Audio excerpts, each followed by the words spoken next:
आज हम टैक्स का एक बहुत बेसिक पर इम्पॉर्टेंट टॉपिक डिस्कस करेंगे।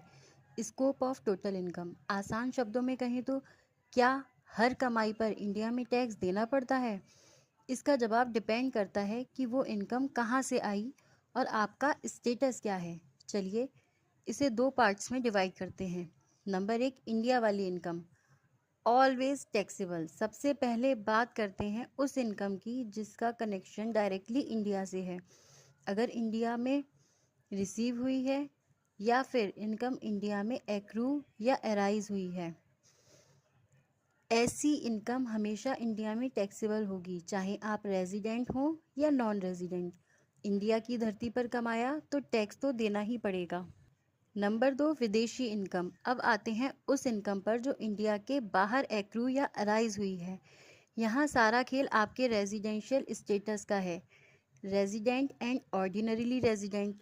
अगर आप रेजिडेंट और ऑर्डिनरीली रेजिडेंट हैं तो आपकी वर्ल्ड वाइड इनकम इंडिया में टैक्सेबल है। आपने कहीं भी कमाया हो आपको इंडिया में टैक्स देना होगा। नंबर दो, resident but not ordinarily resident. इनके लिए एक स्पेशल कंडीशन है। विदेशी इनकम सिर्फ तभी टैक्सेबल होगी अगर वो किसी ऐसे बिजनेस से आई है जो इंडिया से कंट्रोल होता है या किसी ऐसे प्रोफेशन से जो इंडिया में सेटअप है। अगर ऐसा नहीं है तो उन्हें टैक्स नहीं देना। नॉन रेजिडेंट, इनके लिए रूल बहुत सिंपल है।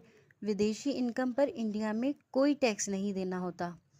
तो समरी यह है, इंडिया में कमाया तो सबको टैक्स देना है, बाहर कमाया तो रेजिडेंट ऑर्डिनरीली रेजिडेंट को टैक्स देना है, एनआर को टैक्स नहीं देना और resident and non ordinary resident को स्पेशल केस में देना है।